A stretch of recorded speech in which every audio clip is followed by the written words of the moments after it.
We've got 4 people. We've got 3 people that won't be here for sure. I don't know about the other 4. Where's Mark? So let's go ahead and get started. First item is the approval of the minutes of the April 2nd meeting. Anybody have any changes to the minutes? Not entertain a motion to approve. I shall move. Second? Anybody second? I'll second. We have a motion to second. All in favor? Aye. Any opposed? Next item, discussion, consideration of extending meeting time to 7 p.m. Anybody have any? I so moved. Well, What about starting a half hour earlier? I don't know, that's gonna be rough for some Doesn't people. work? Yeah. Okay. Yeah, some people that, it's gonna be rough, so I think that's why they're wanting to go to 7. I don't, yeah, I'm gonna tell you right now, if we say 7, it'll push to 7 and probably a little after. I don't have any problem with putting it at 7, but. Is there a statutory reason we have to designate an ending time? Steve? No, sir. Okay. Why don't we just do it on an as-needed Yeah, basis? if we've got it at 6:30 right now, let's just keep going, you know, if we need to keep going, if the discussion's rolling, keep Not it to going, but just, you know, in our own minds, say 7 o'clock's the drop dead time. Yeah, not to go past 7. Can I amend the motion to say that we don't have a stated ending time? I could further amend it to say we should always have a meeting while everybody's standing up. That would We had shorten. some council meetings that went to 2 a.m. and we didn't have a stated ending time. I think we need to say that not past 7 o'clock, but there's not a motion. Nobody made it. He said we wanted Oh, okay. discussion, yeah. We're just talking about it. If somebody went and listened, well, We could vote on this, and if it didn't pass, then we would go back to our 6:30, and we'd always have as needed. that's true. Okay. Does anybody I have a thought motion? I moved that we take the meeting at 5:30. Okay, do we have a second? I'm sorry, I couldn't hear the motion. The motion was that we change the meeting end time to 7 p.m. And we have not gotten a second. Any second? I'll second the motion. Okay, we have a second. You know, if you wouldn't have done that, it would have died, but I know. that's okay. I think we ought to probably have a show of hands on this, because it's going to be kind of confusing. Just wanted, let me just say something. I know one particular member had strong feelings about extending the time, and that person just sent us a note saying they're stuck in traffic. I'm just saying. Okay. I'm just saying. In favor of or opposed to extending the I time? think they were opposed to extending the time. We want to wait till we get here to vote on this one. We have a motion and a second. If you guys want to withdraw your motion and your second, we can wait for that person. Well, if we put it to a vote, it may fail. Okay, let's put it to a vote then. Show of hands, all in favor? Opposed? Alrighty then. That doesn't mean we can't bring it up again. You can, yeah.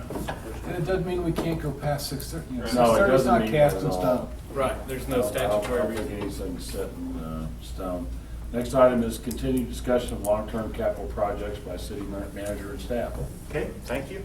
I know you've got David on the program tonight, so we're not going to take up a lot of your time. Just as a reminder from what we talked about the last time, that as we go through the projects on the list and others that you have, we have staff that can speak to the details of those. And it's up to you whether you know, how much of that you want to hear or whatever, but all we need is the notice in advance, and we'll have them here at the next meeting. So it just depends on how much information you want, but we can give you as much as you want. So, yes, sir. I've got a quick question. Sure. The way I read this group was, the formation of this group and our mission was to come up and say, yay, nay, make a recommendation to the city council, yay, nay, we think we should extend or not extend this time. That's the primary directive. is on this. And what I took away from Mayor Lamb, the first conversation, and from you previously, was you don't want a specific list cast in stone of this one, then this one, then this one, then this one. You want basically an overview saying, we need capital funds to make capital investments. That's, Or in capital that's projects, the initial excuse me. charge of the committee, I would say. But I still think the council's looking for some kind of a list from this group. Would you? I don't know, I mean. I'm hearing both from Right. different people, so I'm Okay. confused And as well. So, yeah, And I'm I've not heard trying it to both speak ways, for and the that's why I'm council. trying to, I I'm don't just a think, like simple we talked engineer. about, I need help. well, no, you're doing fine. It's a good, I'm glad you brought it up, because we really need to have the discussion. I don't think they're looking for any kind of a prioritized list. That, I mentioned before, I don't see that. I don't think they're looking for that. And frankly, if you tried to prioritize those and the others that you have on your own, you could be from now to November trying to do that, you know, Well, I think, so. I had lunch with Charles on Tuesday, not just him, but several other people, and I asked him about that, and he said, well, you know that committees, what committees do is they make recommendations to the council. The council does what the council wants to do. And so, just keep that in mind. And So not shutting anything off. I'd love to No, learn more no. about downtown Evan, I'd love to learn more I hear about, but do we need to get in the weeds? And that's a great question. The answer is, I don't know for sure. I think they still, I think they want to see some projects that maybe you think are important projects. I thought that's the way the advertisement went, was we answered to see if we volunteer for this committee. I thought the way the advertisement went, what the citizens need, what they'd like to have to see happen to. And the list, But at this point in time, we've been led by city officials on fire departments and this and that and the other thing. And that's, the fire department's got their own, they basically got their own money. well, they have their own money, but it's not for capital. We haven't used that fund for capital. Primarily, that fund has been used to fund operations. You know- And same thing with the police fund. Both the police and fire have dedicated sales taxes, and that has not been used in the past as capital because there isn't enough of it. I It's mean, always been used the for- primary intent of that was to provide additional manpower, basically, for both departments, and that's been accomplished. In fact, I can't give you the exact number, but I think we've added over 40 new positions in each of those departments since the tax was approved, so. But now, for limited type of small capital, it could be looked at. We have some reserve funds it could possibly be. In fact, it was in the intent of us to have the furnitures, fixtures, and equipment for the Public Safety Center paid for through the police fund, but we really didn't have enough money in there to do that. So that has been rolled into the project, so. But that's, you're gonna end up with $4 to $5, $6 million more with sales tax than what the. Oh, you mean from the tax? Now, that could be used for capital, certainly, yes, sir, that could be.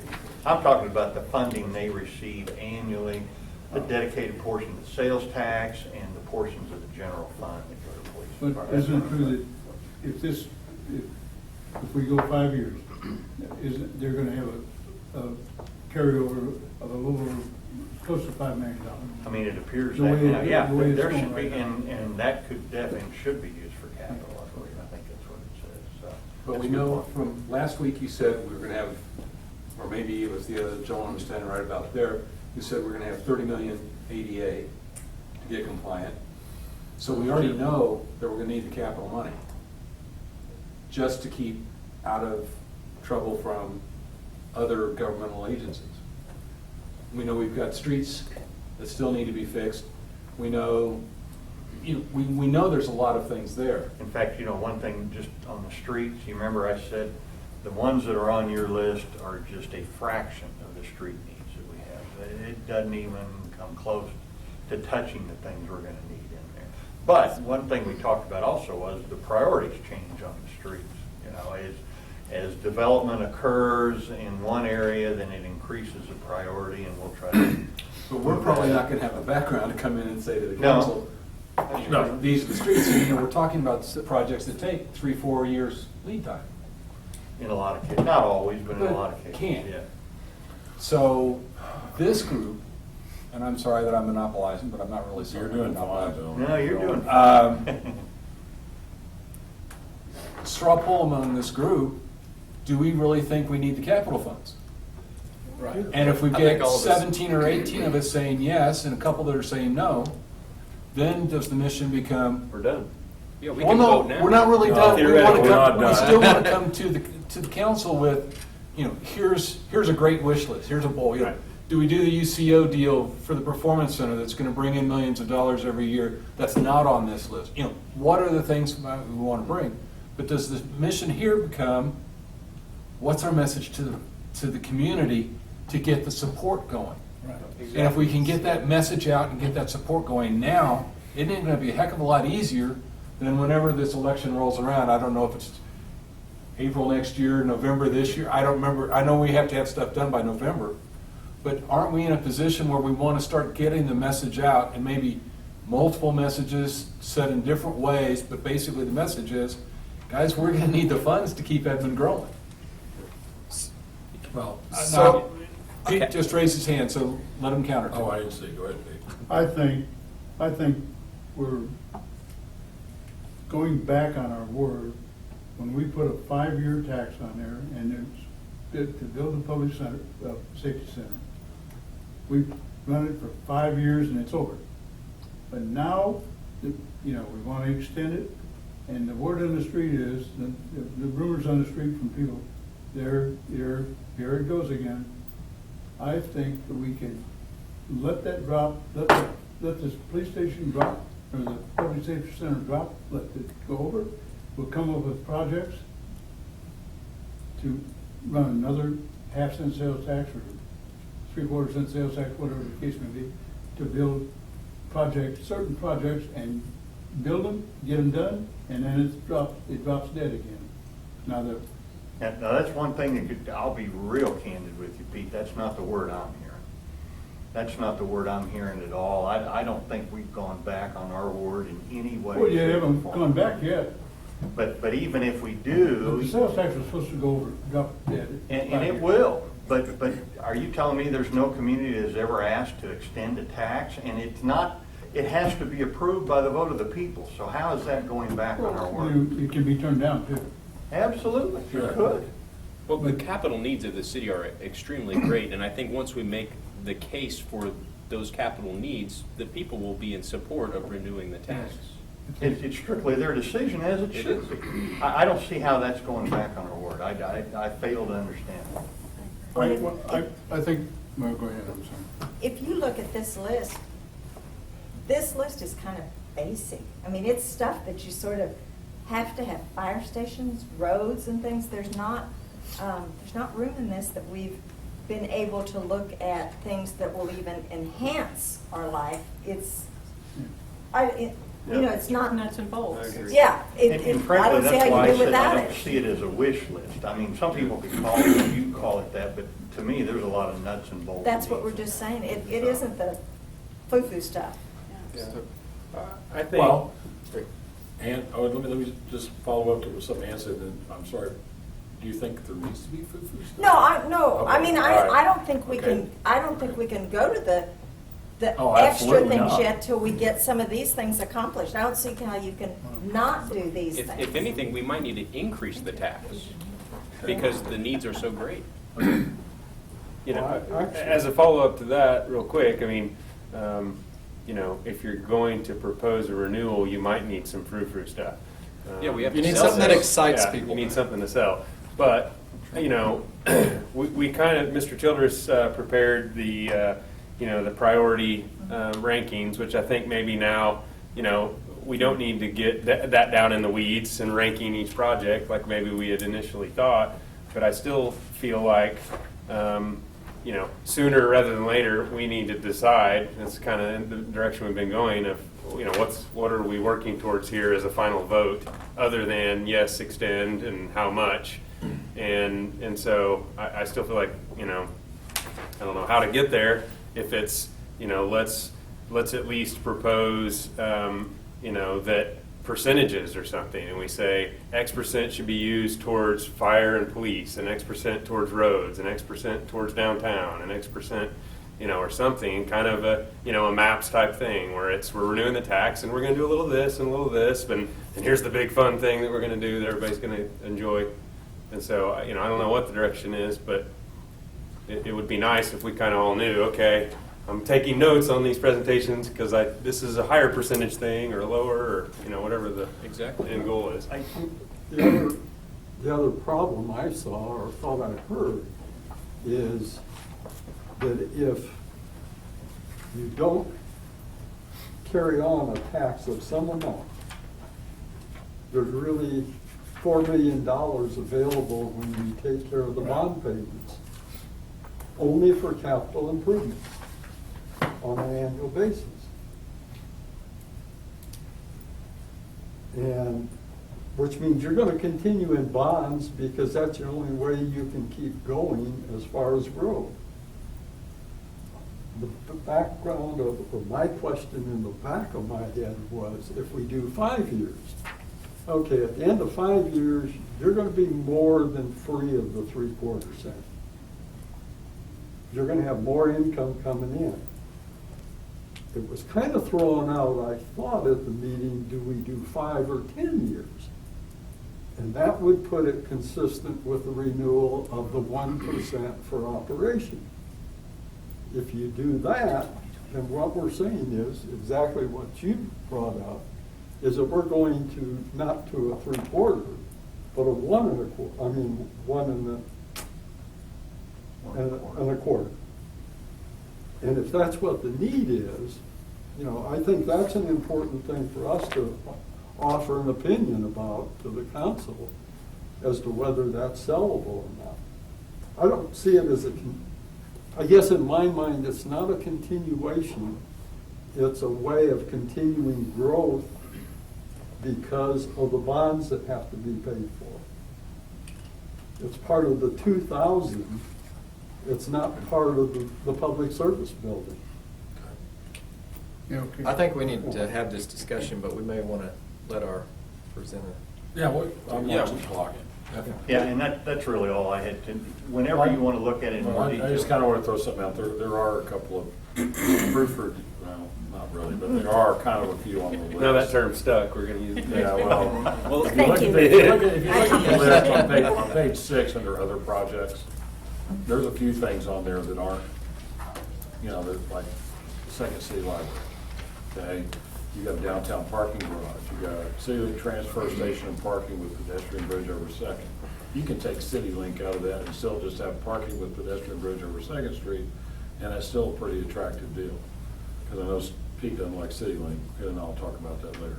You get an Amtrak, and I went over there and looked, and there's plenty of length of double track with an Amtrak station over there. You'd have to close that road that runs by Rodkey Flower, but, that's just for people to cheat the light at Second. Anyway, and you've got the downtown master plan projects, which we're going to hear about here in a minute. Then there's some other things on here too. So there are a couple of things that are kind of attractive to, kind of like you were talking about. And one option you have would be to present a list to the council and say, these are, without could add even to identifying, these are projects we think should be considered for funding. Well, to satisfy our mandate, why don't we break this down into 3 benchmark questions? Should we renew the tax? Yes or no? Should it go up? Yes or no? Or what should that number be? And 3, what should the projects be? So that way we can start accomplishing things. So we can first decide, do we need to renew the tax? What should the tax be? And then what projects should that tax fund? And I would add to the second part, how long? And how long? So we can start agreeing on some things. Somebody have a Yeah, I comment? was just going to say, we have 2 scenarios in front of us. One where we extend the tax and we have extra money and we can accelerate, projects like the new fire stations and things like that, and some of the road projects. Or we can say we won't renew it, and then these projects will probably happen first because they're necessities, and then these others will have to happen later. So, what we really don't know, we're contemplating something in 16, and then we begin to pay the bonds off in 20, so we're really talking about a 4-year gap. And so, that's the question I see, is how long are we going to have to delay projects, and what projects are they going to be? We can't delay projects.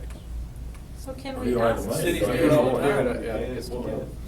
But Well, that's why frankly, we're that was tasked. one of the drivers for the initial discussion that I wanted to put in front of the council and other staff in terms of, we saw there was a gap of several years. Right. Where we wouldn't have a significant amount of revenue to fund capital needs, and we thought, given the long-term needs of this community, that it really would not be appropriate for us to say, we're not gonna do many capital projects for a certain period of time, because the community continues to grow, so. The costs of all of these will escalate.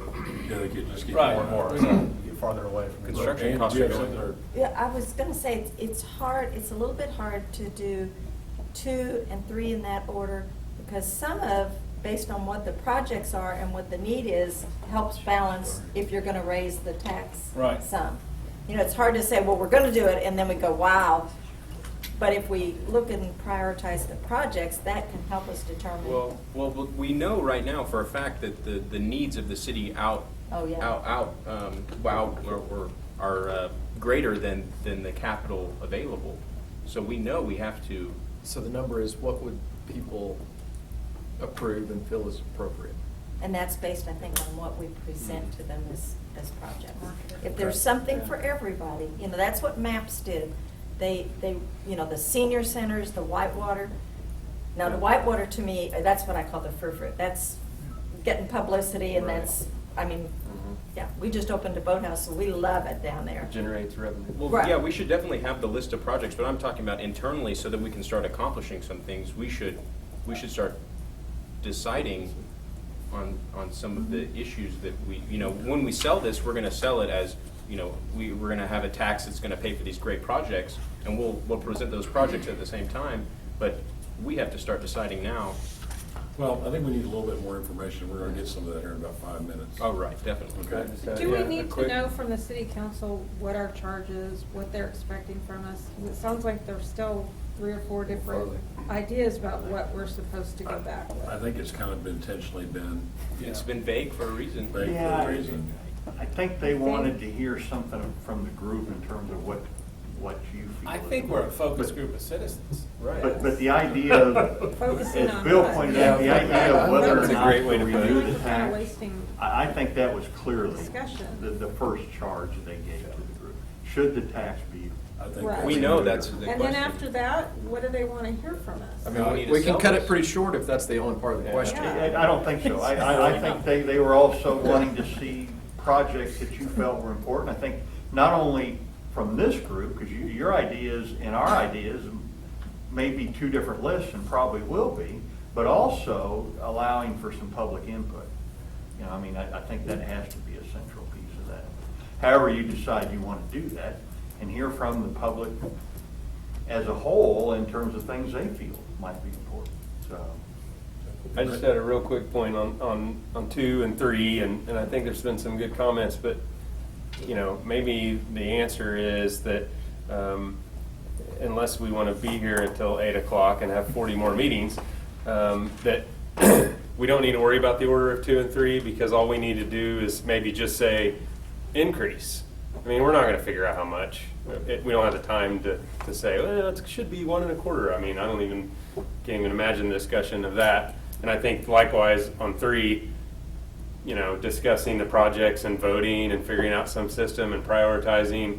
And so, you know, maybe draw back, you know, that, come back to the forest level and just kind of, you know, I think they would appreciate, you know, roads are the biggest issue, or downtown, or, you know, wherever.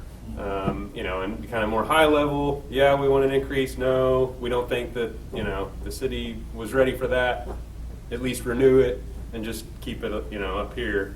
And then it doesn't matter so much that we have to say, well, we know how much we need to increase because we know the projects, and that's a big. It should be nice to have some direction from the city council. I mean, And you mean more direction from the council, is that what you're? yeah, They left it open for a reason, so that we, the citizens, could help decide and guide this. You know, we're representative of the different groups of the city. And to be honest, I think the council was a little, and I may be not qualified to speak for the council, but I think their thought on this was, at some point, that they weren't trying to make it so structured that basically this group served as a rubber stamp simply to say move forward. That was not their intent at all. Well, as Mr. Miller said, they're just gonna do whatever they want anyway, so. Might as well not spend too much time. Except on Now, don't get to the idea they don't listen, because they do listen. I know. It's just. I mean, I kind of feel, and I know we need to cut this short, but that we need to put together how much that, I'm more with you, that we need to tell them what we believe that amount needs to be, and these 15 projects are important, or however many, and then whatever's left over is just percentages going to whomever. I mean, that's. More questions for Larry? I want to move on to David for us, because it's Thank you. almost 6. And David has a presentation, which I've seen before, but I'll watch it again. 2 hours long. It can be. It's only till 6:30, man. So I think we have a video slide presentation too to give, so it'll take a minute to set that up. So I'll set the stage. So I'm, just like you guys, I'm a volunteer. I've been on the Edmond Downtown Board now for 15 years, since its inception.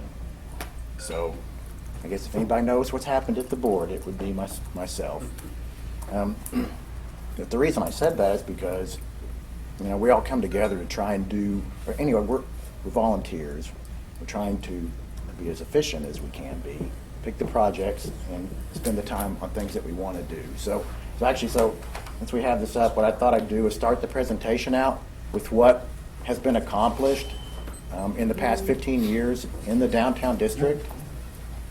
So this is a list of projects that total about $15 million that have occurred in the downtown district more or less since the year 2000.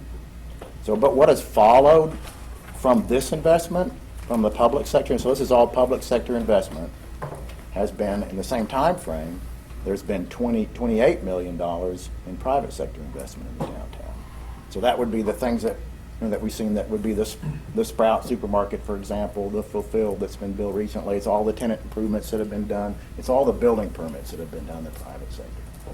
So that was that purpose. But actually, so Andy, can you get that on, or hit it, put it to single page view, and then.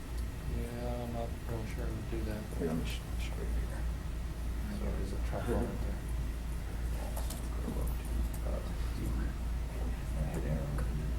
Let me go to full screen. Full screen mode, right? Yeah, there we Okay, there it is. Okay, and then you can just hit, I think, yeah, then you go back and go backwards, yeah. Okay.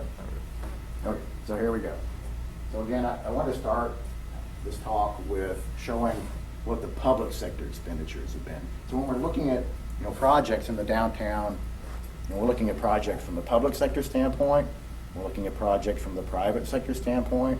What really this group is focused on is really the public sector projects. But I think it's good to look at both.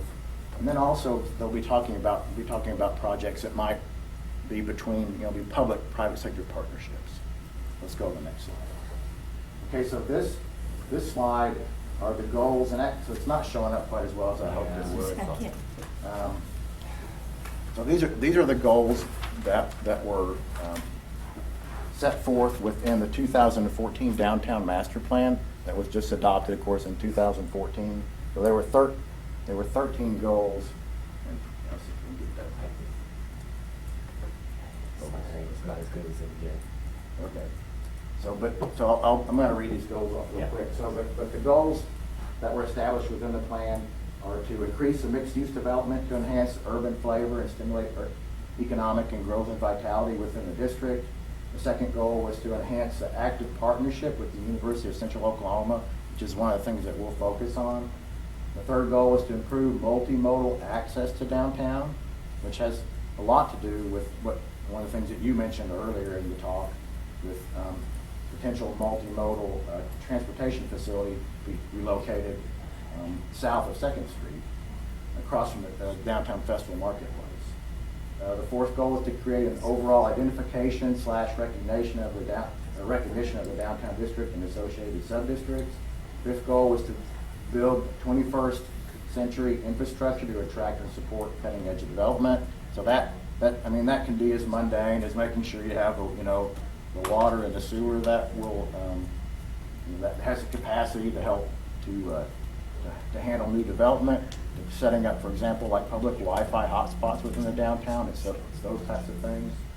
Number 6 is establish a directive to keep as many government services as possible in the downtown district, and preferably within walking distance of the core area. So one of the main tenets in keeping a healthy downtown is that the city itself is the anchor tenant in your downtown district. So you always want to be cognizant, that the city remains as the anchor tenant. So we want to that always needs to be out there, because in my opinion, if you're not constantly aware of that, then the city can do what I call leak off branches into other parts of the city, and you start to lose the city as the true anchor tenant for the downtown. So anyway, that's a statement that's included in our goals, and we try to be cognizant of that. And that's one of the reasons, or that was one of the drivers for keeping the public safety center in the downtown district.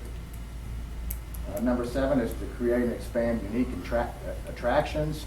So that's, for example, is the festival marketplace. That's the best example that we have. It's the outrageously successful Herd on Herd, which I'm sure a lot of us have attended. It's also potentially having a UCO Performing Arts Center that might be in the downtown district. Number 8 is improve pedestrian circulation, vehicular and traffic and parking, which is very, very important. That's one of the things that we'll talk about too. Number 9 is to establish funding programs and explore multiple funding sources. So you have to, if it's capital projects, then we have to figure out how to pay for them. Number 10 is focus on implementation of the project, which just means they're focused on what you're doing. Number 11 is ensure appropriate resources are dedicated to the ongoing image, promotion, and maintenance of downtown.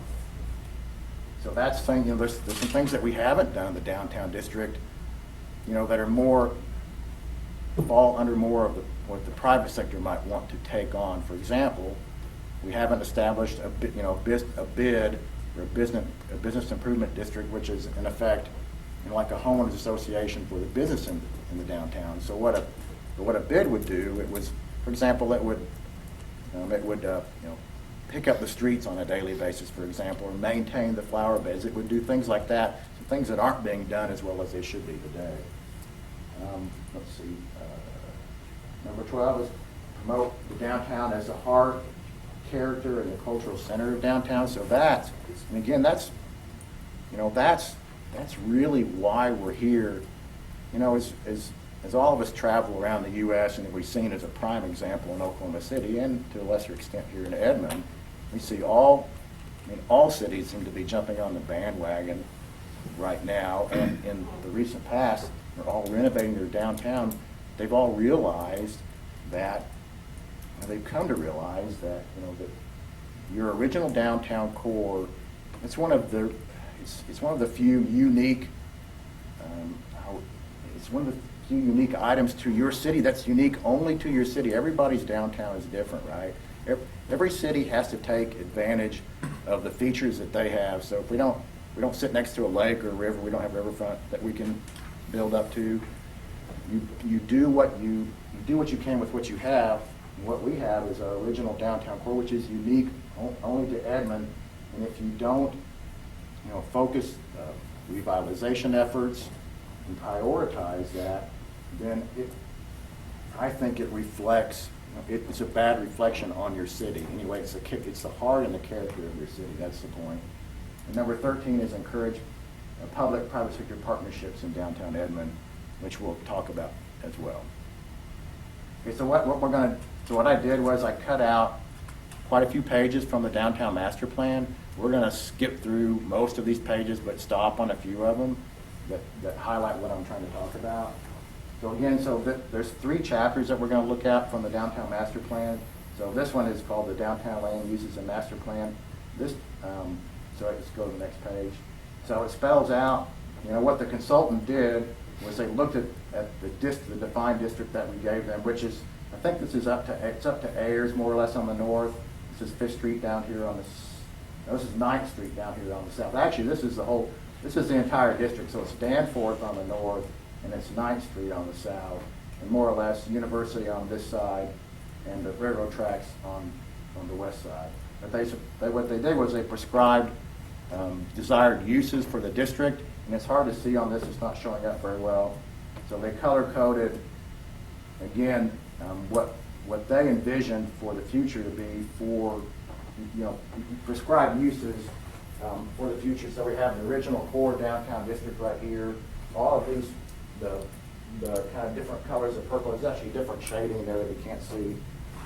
But they prescribe mixed-use development, but in urban flavor, mixed-use development in much of the kind of the closer to core areas of downtown. I think these greens are municipal uses or church. They also might be well, not churches, but some of these are municipal uses. Park and public. Parking. I pulled it Is that up. parking? You see that? The dark blues. Yeah, it goes from Dark- Thatcher to Ninth. Okay, the dark blue is municipal. So anyway, this is the land use map that came up with. And let's skip past these next few slides. Okay, so again, this is another map. It's a downtown master plan. It's another illustrative concept. We're talking about what might be built in the future. So again, the gray buildings are existing structures. All the other colored buildings are future projected uses on this map. So let's actually keep going. We'll look at this in more detail. So go back one. Back. Yeah. Okay, so what they came up with in this chapter is they talk about catalyst projects and catalyst projects from the private sector standpoint. So they defined it by like block A, B, C, and D. And we won't actually spend a lot of time on this because again, this group I think we're mostly focused on public sector projects. But they defined certain areas within the district where the private sector how they might develop those areas. And you could actually look at, for example, they picked out this corner, which is Campbell and Broadway. And they designated that as an important redevelopment area from a private sector standpoint. It's partially too about what exists there today and what might happen in the future. So we already have the private sector, on its own with the development of the Campbell Corner project, taking advantage or seeing the potential and actually doing what this plan projects the private sector might do. So they show private sector development in this area, over here between UCO and the downtown, and then down here along Fifth Street and around Stevenson Park area, and then of course over here by the Cafe 501 area. And then the plan goes into more detail about what might occur in those areas, and let's keep skipping on past these. Let's go all the way past. What are those yellow areas? The yellow areas, those are existing church. See, actually, those are projected to be medium density multifamily properties.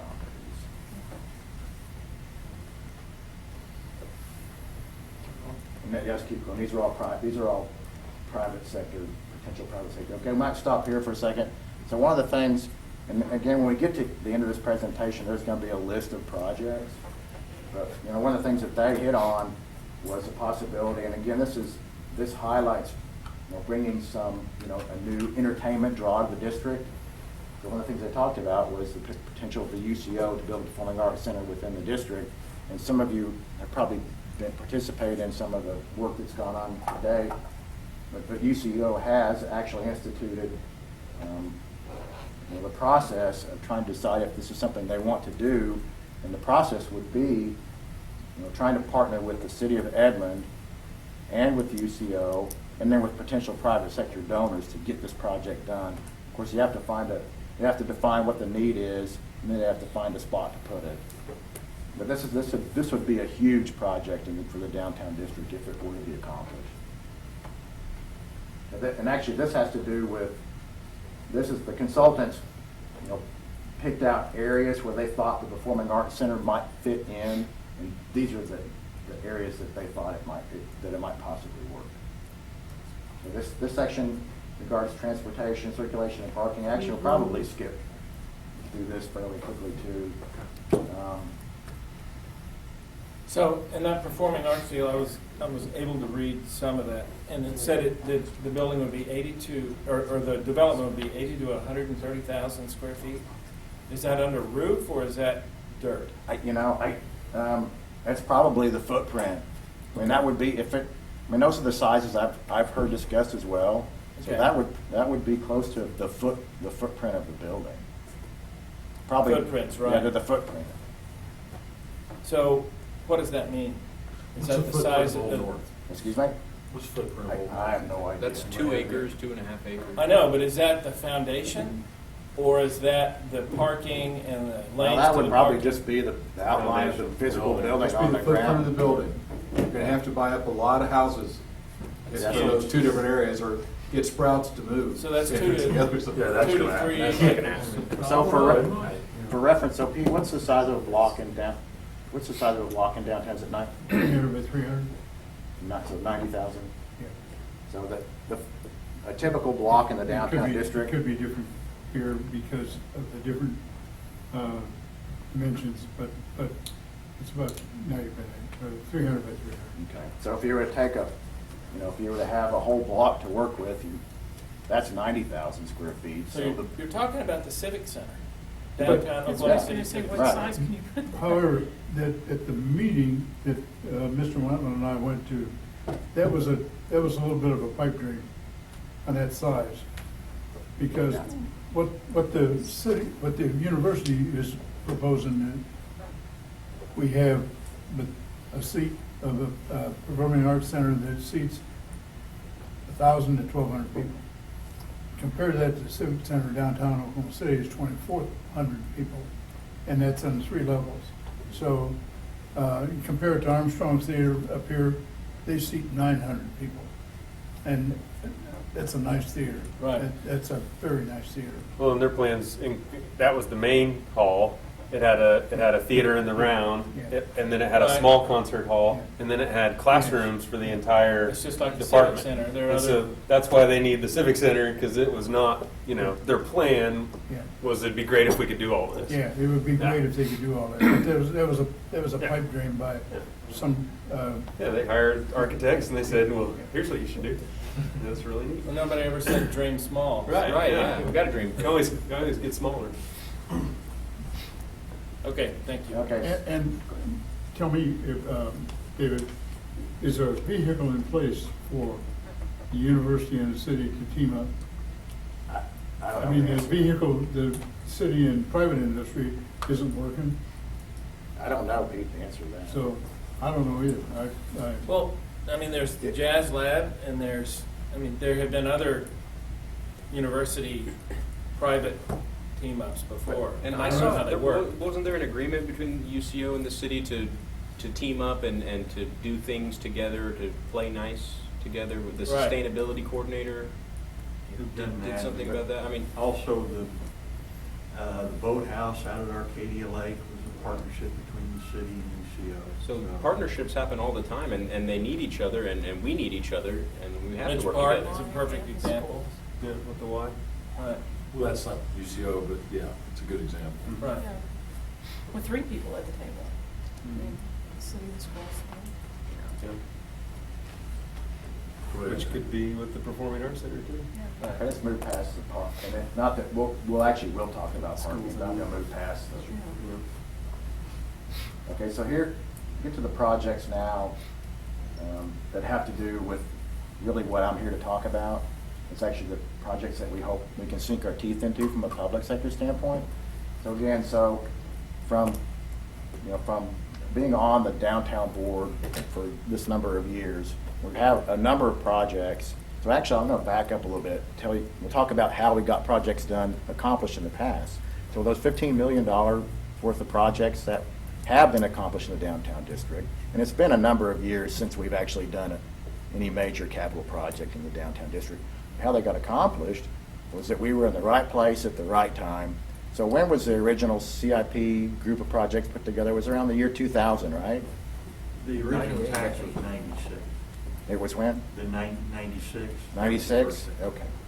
So, but, and I think I'm correct on this. So what happened was, when the original CIP group projects were put together, there was a projected revenue stream in sales tax that was projected to fund those projects, and then there would have been a projected cost to borrow the money to do them. So the cost to borrow the money was lower than projected, sales tax was higher than projected, so there was excess money, or there's more money coming in that CIP account than they'd originally projected. So there was some money that was available for other projects that weren't initially on that list. So we were in the right place at the right time to be able to get funding for the festival marketplace, for the streetscape improvements, for some, the stormwater improvements that were done, and some of the street stormwater improvements as well. Again, my point is that, there was this group, the Downtown Planning Commission, we've never had a dime of funding that's been allocated to us. Now, I actually take that back. I think when the group was put together, I think there was some $300,000, I think, in a line item account that had to do with the downtown. I don't remember what it was actually specified for. But my point in saying that is we've never had a specific funding mechanism to accomplish any of the capital projects that we'd like to accomplish. And the first set that was accomplished was we were just in the right place at the right time, and happened to have the right people on the CIP committee and on the council and at the city of Edmond, that wanted to see these projects happen. So, but since that date, we've come up with a lot of new projects which we feel like there's a strong need in our downtown district. We have no way to fund them at this point in time. So that's one of the reasons that we're all here. Moving along. So the group of projects that we would look at today are based on projects that we've been looking at for a number of years, but also based on projects that come out of this study. So this is, within the study, one of the easiest, what I think some of the easier things to accomplish that would have an impact on this district are the quote, the branding, the public spaces, identification of the district projects. And so within the study, they made a recommendation for 12 sub-projects within this category. So those are some of the projects that I would focus on. So what we did, as a group, we need to, we look at the universe of projects that are a possibility for the downtown district, and we try to prioritize them and pull them into a manageable state. So what we've done most recently is we've taken the projects that are recommended from this master plan, we put them into 3 categories. We put them into a category that strengthens the connection between the University of Central Oklahoma and downtown. And we put them into a second category that specifically helps to identify the districts and the character and the districts of the downtown. And then there's a third category that we've identified at a loss for another name for it, was called infill projects. So actually, why don't we go, we might skip through. One of the things that we need to accomplish in the downtown district, we want to have a successful, in my opinion, have a more successful downtown. We need to strengthen the connection between the University of Central Oklahoma and downtown. So the ways to do that are that you blur the lines of distinction between the university and downtown. So the prescribed ways to do that for the plan are to create pedestrian corridors between the core downtown and between the university. So the consultants identified specifically 2 streets to do that with. One is Campbell, which we've already actually done streetscape along Campbell, more or less from Broadway to UCO. Some of that's already been done. And a part of that too is because, if you stand on Campbell and you look, if you're in downtown, you look east, if you could see all the way to UCO, you'd see the Old North Clock Tower. So that's one of the reasons that that pathway has been picked. Other than that, it's also a natural walkway between the two. The other street that was picked as a prioritized pathway between UCO and downtown was Main Street. So what is recommended is that you come in and do a suite of streetscape projects and branding projects that draw pedestrians from UCO to downtown. So that's what this is about. I might keep going. We'll keep going. And what I'll do is when we get to the projects, okay, so let's just back up. So for example, when you're looking at, doing these branding and identification markers, so what the consultant does is they went out and they identified entrance nodes to the downtown. And so they identified 5th Street coming in from Broadway from the south. They identified Campbell on Broadway from the north. They identified to the east, if you're coming from the east on 2nd Street, they identified Boulevard as an entrance node. And then if you're at University, they identified Campbell, which you already talked about, and then 2nd Street on the south. And so what you do is at each of these entrance nodes, you develop a set of identification markers, which are comprised of landscaping, low walls, lighting, and enhancements to pedestrian crossing at each of these intersections. Let's move on to and then one of the other part of the 12 the ninth part of the 12 projects that are recommended, for example, is this is also one of the entrance nodes. You're coming on Broadway from the west, and you get to the railroad tracks. And the consultant recommended, for example, that you either do murals underneath the bridge, or On Second. Excuse me. On Second. On 2nd Street. Excuse me. That's right, not Broadway, but on 2nd Street. So you can do murals, paint murals underneath the bridge, or do lighting, and they recommend additional landscaping and or art. You could do public art, additional landscaping in these areas. But again, this is to help enhance the feel and when you're driving into the downtown district, the feel that you've moved into a special place within it. Gateway. And again, one of the things that's recommended is that we focus on the connection between the university and the downtown. And again, the consultant recommended a streetscape along University on the west side of UCO as well, and that's what this is.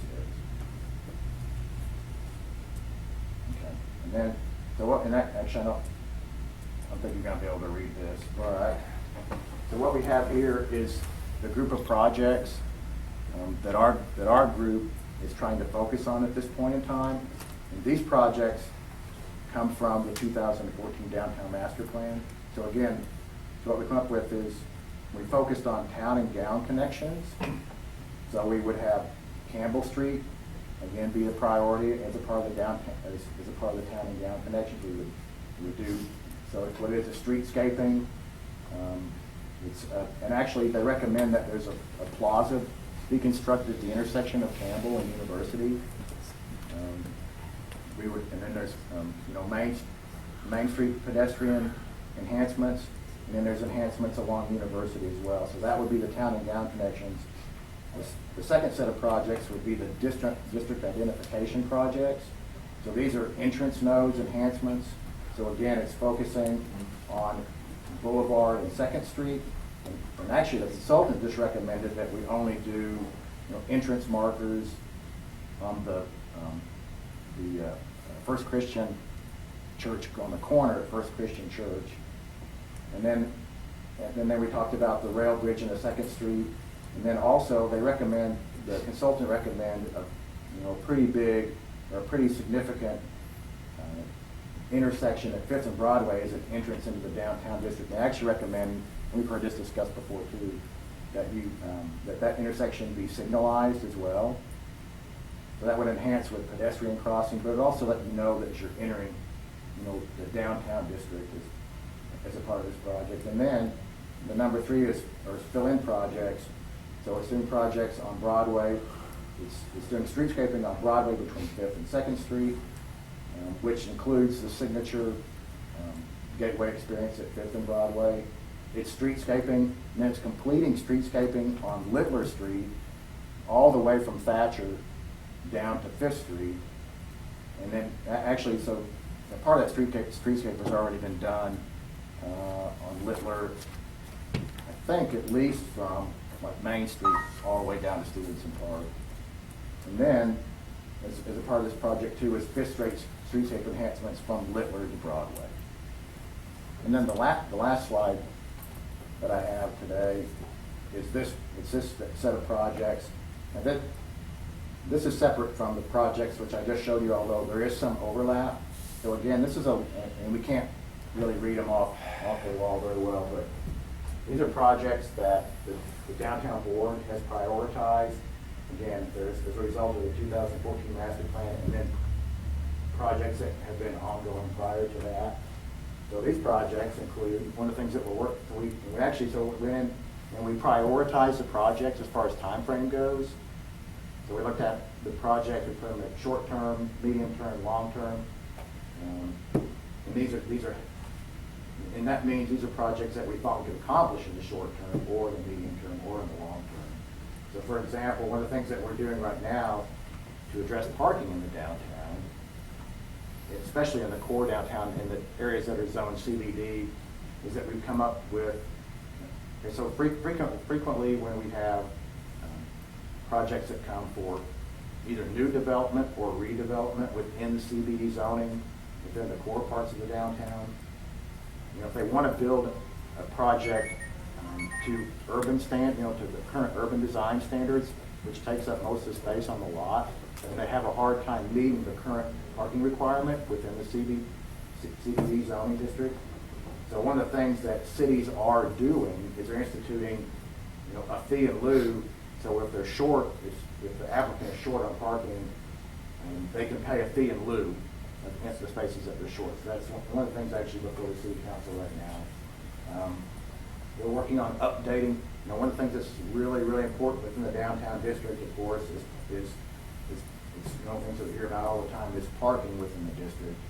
So we're working on parking lot update west of Othello's, but that actually is going to, we thought initially it's going to cost about $30,000, I think, to update that parking lot, but I think they've decided it needs to, the whole parking lot might need to be redone, so there's funding that is needed for that.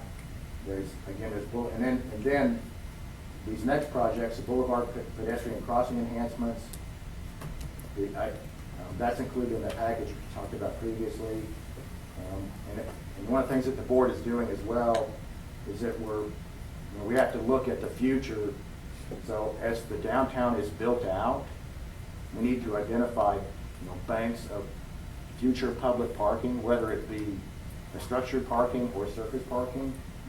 We've been working on that as well and actually have identified some potential areas for future surface parking and or structured parking. I'm working on marketing and communication for the district. There's some other things that are kind of low-hanging fruit. So how does the fee in lieu work? So if a developer, and it hasn't been instituted yet, if a developer comes, he's going to build a new building in the downtown district. Let's say that, and he wants to, build a building that builds out most of the lot, let's say, to the current urban design standards. He's probably going to be short of the current CBD zoning code, right? Right. So if he, for parking. And so if he's short, he'll have the option to pay a fee, a set fee in lieu for the number of spaces that he's short. If he's short 5, and the fee in lieu is $10,000 per space, and he pays a $50,000 fee to the city of Edmond. But there's still no more parking. No, that's right. So that exacerbates our problem Well, with parking. it does, but you have to, and one of the things you have to understand, and I'm not trying to minimize that concern because parking is always an issue, but in urban districts, they weren't designed for the automobile when they were originally designed. Right. And so parking is, it's always going to be a problem. And I always say, if we don't have a parking problem in the downtown district, then we have a problem. Well, but I'm contemplating the downtown parking garage, which is part of the capital improvement projects. and Right. I'm a It huge encourages fan. centralized parking. Right, so is if you what- look at Santa Fe, New Mexico, you know, they always had a parking problem, so they built these civic downtown parking. You never have to think about where you're gonna park. Right. And, you know, if you're going to Santa Fe or on a holiday, so you park a couple of blocks away, get out of your car and walk around, it works great. We need that in downtown Oklahoma City, or Edmond. And I'm thinking, you know, if you do this fee in lieu, and you take that $10,000 or $15,000 and buy a spot in a parking garage, that's a great use of it. But if it's merely a fine, it doesn't make Well, that- anything better. So that's the other, which I didn't talk about, but it's, you know, that fee in lieu is designated, those monies can only be used to build future surface lots or structured parking. It hasn't been fully vetted, or maybe to do repairs on existing parking stock. Which still exacerbates the problem. Even, you know, just because there's not a pothole there doesn't mean it's bigger. All right. For the current Can I ask parking a design. question? Yes. Who designated what is considered the downtown area? Because I usually consider, at the university, Second Street's kind of our boundary. It doesn't work well when we have things south of that, getting the kids across. Who designated that it goes down to Fifth Street? Well, Ninth Street. Ninth Street, you're right, Ninth. Who did? How was that? I actually don't know, because I was placed on the board after the district was defined. So Larry, do you know why that goes that distance? The original area, I can't tell you what year, Steve, you remember what year it was designated? You know, it probably has something to do with there was a It was 1998 specifically master plan. identified though and 1981, formalized by. in 1981, the city business district was formed. It went from Boulevard to the railroad tracks, from Thatcher to Second Street. And that was a CBD district. And then later on, in probably the mid-80s, there was a court battle over the Angel House at the corner of Hurd and Boulevard, where the Angel House is. And Oklahoma City Abstract bought that property. And it was denied access to it to make the office building. It was zoned for a sorority house, a fraternity house, but it was not zoned allegedly by the neighbors as an office. We went to court, and Judge Joe Cannon put his hammer down on the table and said, this is automatically zoned, and I think it should be zoned, called the DRD district, Downtown Residential District. And that's when it was, Fed Orker was the attorney representing the city, and we had an attorney representing Oklahoma City Abstract Company, and Judge Joe Cannon zoned that, and that was from Second Street to Thatcher also. So he's zoned in favor of the title company or in favor of residential? It was in favor of the town. It was an office. Okay. He zoned it commercial. But, then I don't know when it went all the way up to Ninth Street, and I don't know when it went all the way to Danforth, but it just kind of slid in, and now it's on the other side of the railroad track, because the other night at the Downtown Urban Board, there was a automotive shop that's going in for zoning on the other side of what was the Farmer's Grain, and that was approved the other night at Downtown Urban Board, but that's even beyond the other side of the railroad track. So why they're going down to the Downtown Urban Board, I have no idea. But You know, I think it had to do, there was a 1998 downtown master plan that was done, and I'll bet that the district was defined, I think actually the study area for that study was the current board's district. And I think that's what defined, and that they use that area to define, you know, what this board has jurisdiction over. But these districts are not codified in any way. Yes, they are. The Edmond City Council codifies those. They Yeah. identify the district, identifies the boundaries, and tells us exactly what they are. Okay, we need to, go ahead, but we need to get this. Yeah, that's what I was gonna ask is, David, we were given a list of projects all over town that are pretty significant in size. Can you kind of go back again over the large projects that are on the list, so we can kind of see, what those big ones are? Okay, And so. why? Again, we could be here all night, but so the No, project. we won't. I know you don't want to be here. I'm saying we could. Can we go to 6:30? No, it's 6:30. It's 6:37. past 6:30. So the big projects within the downtown district that could be funded potentially through the group of projects that you guys are working on would be, for example, the Performing Arts Center. It would be the potential pedestrian bridge that crosses across the Festival Market Street, across to the landing on the other side of 2nd Street. It could be a multimodal transportation facility, for example, in the future, that would be on the other side of the pedestrian bridge. It would be its streetscape improvements that strengthen the connection between University of Central Oklahoma and downtown, and that also strengthen pedestrian connections north and south through the district as well. It's branding, it's branding and identification of the district. I'm trying to think, what am I missing? Parking garage? It's a potential parking garage. It's also potentially surface parking as well. There are a suite of projects within the district, and that doesn't even talk about, for example, any work to the infrastructure that may or may not, meaning like water, sewer, or electricity that might need to be done within the district. So all those water and sewer projects that we just lived through, were those, and this may be for you, were those taking us from 1900 to 2015? They were replacing a lot of aged infrastructure. Okay, so that was really kind of a maintenance deal. It wasn't additional capacity, or was it? Well, some of them were upsized, Okay. yeah. Since you know so much about all these projects, if you were to try and pick like 2 ballot winning PR projects, which ones would you say there? Well, if you can figure out a way to do it, it would, okay, I'm gonna back up even further, sorry guys. So there's one thing that you could do if you wanted to dream big. You talked about dreaming big. So think about the footprint within the downtown that the city buildings occupy, okay, within that, where we're in today, for example, Right. okay?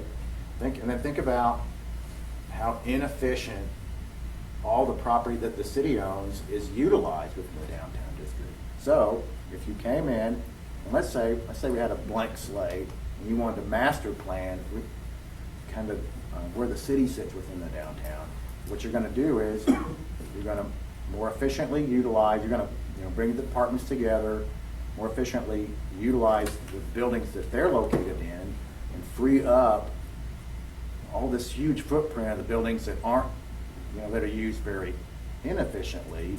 What you would do is you would have a lot of space to bring a performing arts center even further into the core downtown area. For example, we're going to try and locate that performing arts center today. We're going to try and locate it between UCO and downtown. Where are you going to put it? You may have to buy. buy a block of housing. You may have to buy a church, existing church, for example, or maybe if you master plan this downtown, the core downtown, and more efficiently utilize the space that the city has already, and maybe you find the space for a parking garage, for a performing arts center, and the city to utilize as well. And at the same time, you would put together some public-private sector partnerships as well. Do you think implementing that master plan would be the way to sell this? That could be, to me, that you would come in with a quote maps, you could call it like a maps for Edmond, with a focus on downtown. Because I think that more and more people are in tune to their downtown districts. A perfect example of that is the success of Heard on Heard. I think if Heard on Heard was held in any other part of Edmond, that it wouldn't have the success that it has, because it's building on the success, for example, of H&A in downtown Oklahoma City. Well, just to second that, I just moved from Houston in November, and on my interview trip, I looked at more Yukon and Edmond, and the first place we came to was Othello's to see if this is where we wanted to move. And after eating there, we chose, so. You came here. So- You came here anyway. Well, I know. I think, and you guys have probably figured this out, but the downtown parking garage, you know, churches underutilize their land because it's Wednesday nights and Sunday. And the public service sector is during normal working hours. And then the performance center would be after normal working hours during the week, you know, so then you've got a collision maybe on Wednesday. But all the other nights of the week, you could use that parking garage. So we could get really high utilization if we did a public-private partnership with churches and UCO and also the public sector. You know, we could fill it up a lot and still have really dense parking for different kind of events. So, I mean, I think personally, downtown parking where you have a really big structure that you always know you can drive through. If someone in Yukon says, let's go to Edmond for, you know, for the food trucks, Fellows. they can always go there and park in that garage. I mean, it just works. Okay, So, we need to move on. David, do you want to close real quick? Thank you. So anyway, the way I'd close is again with what Russell just said. It's just with the projects that I discussed. It's mainly I was just trying to impress upon you that, you know, there are a lot of worthy needs within the downtown district, which really add to the quality of life, you know, within the city of Edmond. That's it. Thank you. Thanks, David. Okay, next item is discussion, consideration, establishing criteria for prioritization of capital improvements. I'm just going to forward that we move this to the next meeting again. Motion to table. Yes. Motion to table, we have a motion. Second. All in favor? Aye. Okay, so that's going to go to the next meeting. Sorry, Mr. Childers. And then discussion of items we consider at the next meeting on May 7th. Anybody have anything in particular they want to add right now? If not, we're going to be sending that stuff to Andy over here.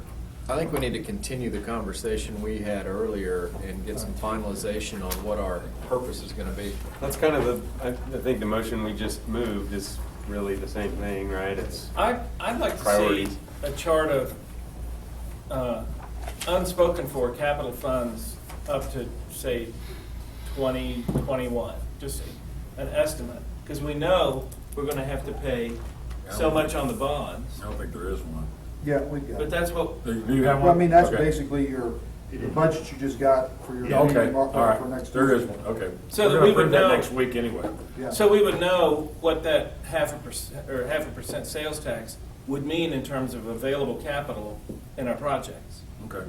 Because we, you know, there will be some free, and last time I asked a question, it was kind of vague because we don't know Well, what we'll our get a copy. interest rates will be on the bonds and how Mark, quickly they'll be paid. we'll get a copy of the budget when we Yeah, approve it we- next Tuesday, yeah. capital improvements. All right. Take one of those papers and pass it, please, real quick before Okay. we break up. Andrew and I and Mr. Murdoch kind of bounced some emails back and forth today. This is kind of a copy of what happened, and I printed them out because I wanted y'all to see them. And basically what it says is that we shouldn't really have any mass communications between us.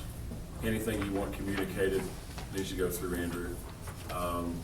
And unless you're just, Dana, unless you just want to ask me a question. I mean, that's totally different, okay? But if you have something that you think the rest of the group should know, send it to Andrew, because you're kind of, if somebody sends out, say if I send out an email and copy all you on it, that could be considered violating the Open Meetings Act. We don't want to be doing that. And we kind of want to keep a rein on that stuff, to keep it, John, it wasn't your fault. Okay, you just happened to be on the bottom of the email that started. It wasn't your fault. You only sent that to me and Jill. You only sent that to me and Jill and Andrew, so it's no big deal, okay? But it kind of started the thought process from Andrew. How does he want it, how do we want him to facilitate this stuff for us? And so we kind of went back and forth a little bit, and this is kind of what came out. It doesn't mean you can't email each other back and forth, and just, just be cautious of group emails. Yeah, we can't do that. Can't That's do what that. Steve said earlier. So it's kind of, if you want something to go to the group, send it to Andrew. He'll decide whether or not it's something that needs to be put on an agenda, or if it's something he can just send out and get you guys' opinions on, and he'll vet that through Mr. Murdoch. Is that okay, Mr. Murdoch?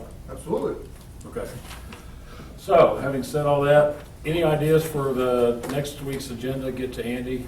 I keep calling you Andy. Andy Oh, or I'm Andrew? Andy. I'm Andy. Oh, That's Todd. Sorry. Todd, you're Andy. I'm sorry. Yeah. I'm sorry. I got you all Next mixed up. week already? Or you're Andy. Okay, sorry. Yeah. about that. You're fine. Okay, so we're gonna get that to this gentleman right here, Andy. Any ideas for next week? We're gonna move the other 2 weeks. item. 2 weeks. 2 weeks. Actually, Feels 3 like weeks, next week. that's okay. It's 3 weeks. What's the date of the next meeting? It's May 7th. May 7th? First Monday in May. Will it be It's here? actually 3 weeks from today. Will it be here? We'll be right. Okay. Actually, it'll be downstairs. Sorry. Todd. It'll be in this building, but we may be a floor down. I'm sorry I got you guys mixed On up. Monday? Okay. Any other new business or anything anybody wants to bring up? So the one, I do support, I think one thing that's starting to happen is we're getting a lot of information, but we haven't settled on the purpose. And then also, I think if we can settle on the purpose, then there's a lot of unique interest of how we come up with the decision. If we can come up with that foundational item, then I think we can set an agenda for the city on what is interesting to meet that criteria. That's an excellent thing for the next meeting. agenda. So should we do the three benchmark question that we need to decide on? The yes or no? I think we need to project, discuss on and that. how much? I think that's Have that I mean, that's a- discussion. That's a Good discussion framework we need to to start have. with. Yeah, we Can can, we that leave could be time? something, that could be an item for the agenda, John, if you want to send that into Andy, and he'll send it over to Jill and we'll get that done. Because aren't we saying Um, if we anything vote else? not to do a tax, I then entertain a we have motion no to adjourn. discussion? So we need to begin with We have a that. motion, we have a second? Second. Second. Any opposed? We're out of here.